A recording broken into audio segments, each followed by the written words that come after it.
In order to make Salah proud, he has to take this game. He's on 1-1. Now a Protoss player in the orange starting to the top right of Cloud Kingdom. Here we have Slayer's Puzzle. Puzzle can take a second win now. He can tie the scores with Maru. He can just try to get on... well, if he actually wins this, then he is in a really good spot to advance as well. Yeah. He will have to... well, he already lost against Maru, so that's a bit of a problem for him. But this still, is super important. Yeah.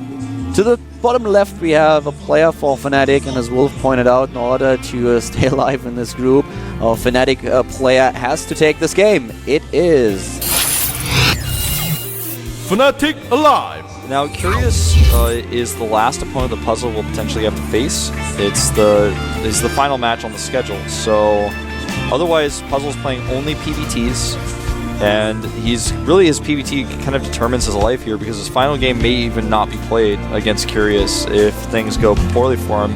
But if he wins this game, he will likely have a good chance of getting out of the group. Then it kind of depends on what Maru does to see if he even plays against Curious to decide that. So, by the way, I highly recommend if you guys want to look at the order of the matches really quickly, you can do it on your mobile phone by going to m.gomtv.net or do it on your browser. That's always the site I use to just basically look at the order of the matches because it's like very just simple, easy to read, not a lot of extra space there. It's just like, boom, these are the matches, these are the order. It's actually a pretty good point. So m.gomtv.net, you can use it on your computer as well as your phone. And guys, remember that next week we are starting with the GSTL, and this season of the GSTL is going to be so sick. It's going to be really, really interesting. If you don't have a pass just yet, make sure to check out gomtv.net/tickets. You should definitely have a quick look. And we already saw in the break, quick overlay that just hinted toward the subscriptions.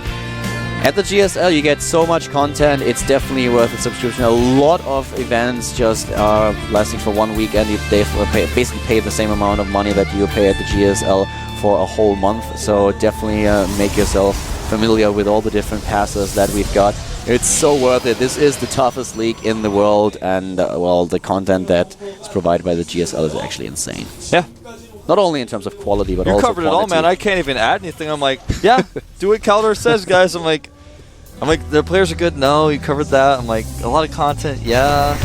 I don't know, man. It's true. Got to get those passes. Tell your friends to check out some of the free bots we have available as well. Do you know what I really would like to see at some point? I would really like to see someone from GOM just having a quick look at how many matches we have a year and just try to kind of determine how much money you pay for one match. This is going to be such a ridiculous small amount of money. I don't think that I think a lot of people don't realize with Code A, with Code S, Arena of Legends, the GSTL, and all those special tournaments like the Blizzard Cup that we had last year, how much content is actually provided by the GSL. I don't think that people really get that. I don't think they do either, man. Someone's got to get on the internet and do some math about that. I'm not actually going to ask GOMTV staff to do it. They probably already did, but someone should tweet about that or something, make a post. I would be really interested in knowing. He's actually going to sneak by the front. Well, he decides not to. He's actually just going to... He blew his cover, man. Now he's got to fight. Did you ever play Monkey Island? No.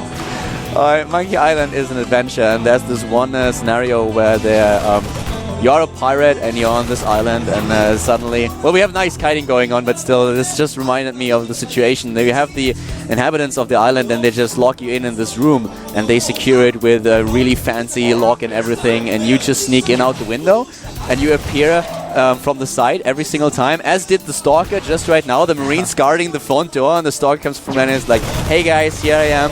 And the guys on the island, they lock you into the room over and over and over again and put more security on it, and you just escape through the window. And that was exactly the same scenario. I'm sorry that I'm ranting about this, but this was exactly the same thing. But Puzzle doing a great job here with the Stalker nonetheless, so he's really making those Marines angry. Yeah, but the rest of the Marines have actually gone towards Puzzle's base. Yeah. He's gone 3-gate robo. He's going to need basically 2 rounds of Warpins to be able to hold this comfortably, and he's not even able to get the first one off just yet. He needs to chrono boost these warp gates, I feel. He knows this is coming too, and his Stalkers actually continue to catch every single unit that gets rallied. It's 20 Marines, by the way. Yeah, this is actually going to be almost impossible to hold, if not impossible. Oh, he takes oh, the force field's not doing too much. Actually, they work in favor of Alive right now. He loses 1-2 of his Marines, but then suddenly the Zealots are kind of trapped here. Yeah, decent split here by Alive. And fail fields by Puzzle. Actually, a nice position for Alive. He takes out so many probes. Yeah, like I said, he needed a few more warp ends before he could actually hold this. He does kill a few probes. I would have rather seen him kill the sentries, but either way, it was a pretty good trade for him. Back at home, he has a third command center coming up here. He's getting those tech labs down. He's gone up to 5 barracks, though, and no tech whatsoever. No medevacs coming out for him, so that could be something that comes back to bite him in a similar fashion to what happened to Bomber. Puzzle is now, well, he has to rely on his Chrono Boost. He is still on the same amount of Harvesters. He was a little bit ahead, but Alive killed so many Harvesters. I am not quite sure if that was really well, Alive lost a lot of Marines. You are right. If he would have been able to pick off some of these sentries, then his situation would have been even better than it already is. But here comes the second wave of attack, and Puzzle tries to take a third. He'll have to cancel here. He lost his Stalker there, and he may have to cancel. Oh, actually, Alive not going to commit. Yeah, Alive. I don't like the idea to commit here because now the gateways, he's powered up too many units. He only has sentries right now. He only kind of has sentries. Is he trying to flank? He's not getting additional... Well, he's getting Marauders right now, and Stim is not done yet. He doesn't have Stim, doesn't have Combat Shield. Kind of tricky, but... Puzzle not following up with Colossi here, which I thought we would see because he's scouted in the main base, no tech whatsoever. Double E-base even now before we see a factory, so he is really going late Starport tech here.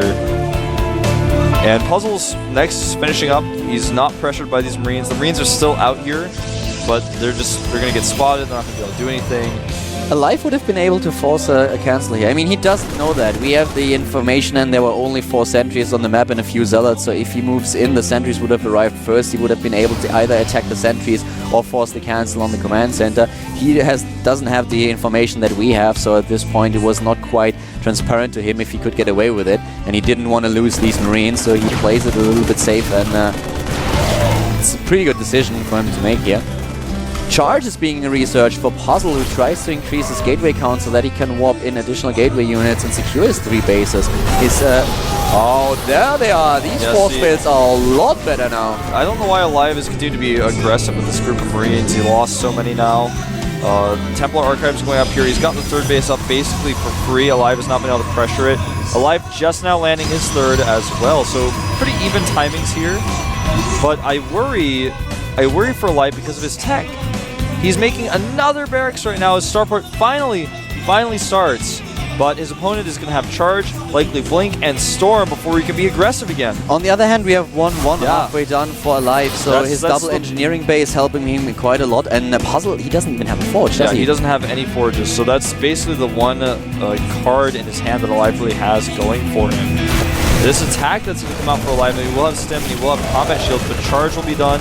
This is actually a really good time. This is the best time Alive could hit. With 1-1 finishing up here. Kiting a Zealot here, pretty nice. And here comes the attack. The force field's only trapping 2 of the Marauders. This is terrible for Puzzle. What is he doing? That's a lot of energy that he loses here. And he's going to lose a sentry as well. He's going to lose more than sentries, man. I think he's going to lose this game. He's going to lose his entire army and the Nexus. Oh, this was terrible. He does not have Storm. He was doing too much. He could not. He needs to pull his Zealots back. This 3rd base is going to die.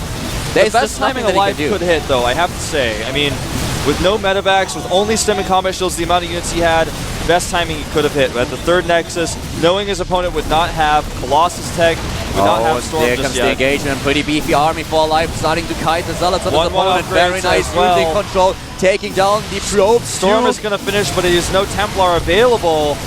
Yeah, this is way too late, and the Archons are going to die, and then suddenly there's only a few Zealots left. Looks like Alive is going to take this game, and then we will have 4 players on 1 win and 2 losses. Alive trying to snipe the Templars here. Now even the probes have to be pulled once again, and Slayer's Puzzle is losing way too many of his Harvesters. Yep, this is it. He cannot hold any longer with the second wave of reinforcements coming in here. Now Medevac starting to join as well. Takes out the Archon. The probe's not able to do enough damage. That is going to be it. Double the supply for Alive now. He's on 3 bases against 2. Twice He's getting the pro reinforcements. +2/+2 is started. He's going for the Ghost Academy. Even if Puzzle No is able to fortress for survive a Puzzle. little bit longer, but he doesn't. He's typing GG and leaves. A pretty one-sided battle there because Puzzle's force fields, the force fields, while good, he should have pulled his Zealots back. He should have used the force fields to buy time, not to try to win a battle, you know? Like, that was just not a battle he was going to win with his opponent having that many straight-up bio units. He did not tech, he just made only bio army. If he had been able to buy time for Storm, even if he lost his Nexus, things would have been okay for him, but it was not to be. Puzzle falling down now 1 and 2. Putting alive at 1 and 2 again as well, as you said, it's a 4-way tie. Things are going to get crazy now. We have the next match that's coming up. It's going to be Bomber against Maru. Maru is on 2-1, Bomber is on 1-2. If Bomber wins it, he ties it with Maru, but if Maru takes the game, he will have 3 wins, and this would put him in a nearly unstoppable position. You're right. In fact, if Maru wins this and then Curious wins his next match, then that's just it. So we may only have, if Maru and Curious win, then they're both going to advance. Just thinking there could be another player with 3 wins later on. If, Actually, you're right. If, for example, Alive or Finn still have the option of going 3-2, 3-2 after this match happens. If Bomber loses, that is. And in this, even Puzzle could have gone to 3-2, but Maru defeated... let me see, Maru defeated Puzzle, so Puzzle wouldn't be a problem for him. He has to play against Finn later on, and he was able to win against Alive. So if Maru wins this, the kind of the only game that we need in order to determine if Maru advances is the match against Finn. Bomber, on the other hand, has to play Alive, and if Bomber wins another match... who could he tie with? Bomber could tie with everyone. He won against Maru, so that tie wouldn't really matter all that much. Oh yeah, we're getting, slowly but steadily, we're getting into the area where we have to have a quick look at how exactly the players played the last few matches. There are a lot of options now still. For this, man. Like, no matter how organized your sheet of paper is right there, it's like... this is awesome. It's better than I've ever seen, man. But even so, it's like, you're like, well... could be this and this and this and this and this. Right now we have a lot of options still going on. So we'll find out after another game or two that I will be able to eliminate a few players. So don't worry about it. But right now we still have a lot of things that could potentially happen. So guys, we have another 5-minute break. Then we start with Bomber against Maru. And Bomber, he needs to win it. If he's a 1-3 in the group, then he will be out. There's no way for him to advance because Curious and Maru will already have 3 wins. And yep, so the next game, last chance for Bomber. We'll be back after 5-minute break. GSL up and downs. Golden Wolf.